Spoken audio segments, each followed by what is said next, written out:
안녕하세요. 자유교회 이진우 목사가 보내드리는 아침 묵상입니다. 오늘도 예수 그리스도의 향기를 내는 복된 하루가 되시길 바랍니다. 2월 29일 목요일 아침 묵상입니다. 오늘은 징계와 형벌이라는 제목으로 룻기 1장 19절의 말씀 묵상합니다. 이에 그 두 사람이 베들레헴까지 갔더라. 베들레헴에 이를 때에 온 성읍이 그들로 말미암아 떠들며 이르기를 이가 나오미냐 하는지라.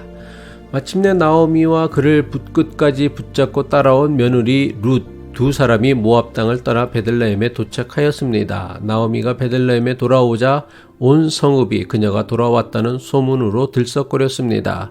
나오미가 돌아온 것을 두고 온 성읍이 들썩한 것을 보면 아마도 고향을 떠나기 전 그의 집안은 꽤 유력했었던 집안이었음을 추측할 수 있습니다. 실패해서 돌아오는 일은 어려운 일입니다. 실패해서 돌아오는 것은 고통스러운 일입니다. 자존심이 상하는 일이지요. 그렇다면 모압 땅에서 남편과 두 아들을 잃은 나오미가 빈털터리가 되어서도 끝내 고향 땅 베들레헴으로 돌아온 결정적 이유는 무엇일까요? 나오미가 빈털터리가 되어서도 하나님께서 주신 언약의 땅으로 돌아오는 선택과 결정을 할 수 있었던 이유가 무엇입니까? 나오미는 자신이 겪어야 했던 비극과 불행을 하나님을 떠난 자신을 벌주시는 하나님의 형벌 또는 처벌이라고 여기지 않았습니다. 나오미는 자신이 겪어야 했던 비극과 불행을 자기를 하나님의 품으로 돌아오게 하시는 하나님의 징계라고 여겼습니다. 자신이 겪은 인생의 고통을 어떻게 받아들이고 어떻게 해석하느냐에 따라 그 사람의 선택과 결정이 달라집니다.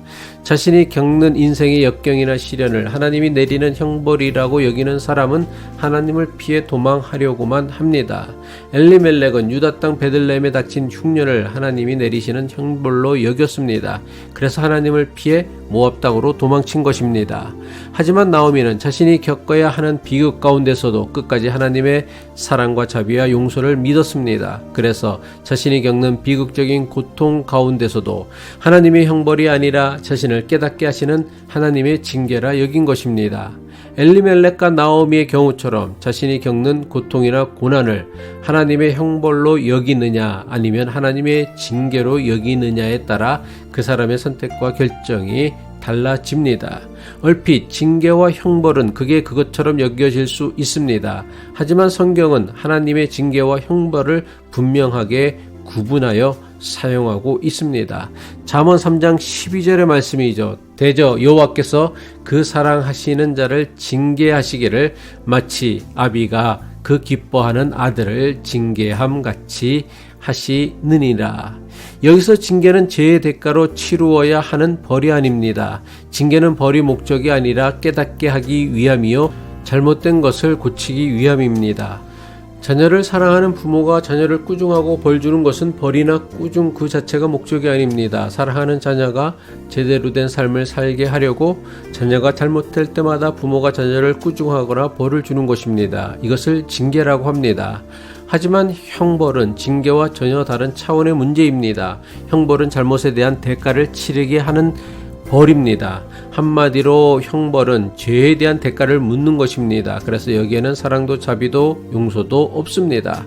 잠언 17장 5절이죠. 가난한 자를 조롱하는 자는 이를 지으신 주를 멸시하는 자요 사람의 재앙을 기뻐하는 자는 형벌을 면치 못할 자니라. 여기서 말씀하는 형벌은 가난한 자를 조롱하고 사람의 재앙을 기뻐하는 것에 대한 대가로서 처벌을 의미하는 것입니다. 성경이 형벌을 언급할 때는 이러한 죄에 대해서는 더 이상의 용서와 기회가 없는 하나님의 단호함을 뜻하는 말씀입니다.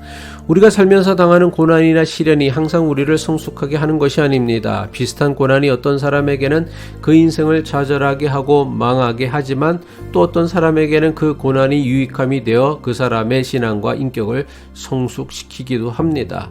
비슷한 고난을 겪으며 서로 다른 결과를 가져오는 이유가 무엇입니까? 성도가 겪는 고난에 대한 잘못된 생각 때문입니다. 자식을 사랑하는 부모가 자녀를 꾸짖고 때로는 벌을 주는 것은 꾸짖고 벌을 주는 것이 목적이 아니라 깨닫게 하기 위함입니다. 더 나은 길을 가게 하기 위함입니다. 그런데 때때로 이런 부모의 심정을 자녀가 이해하지 못합니다. 당장받은 꾸중이 서러워 부모의 품에서 도망합니다. 가출합니다. 그래서 스스로 자기 인생을 망치고 맙니다.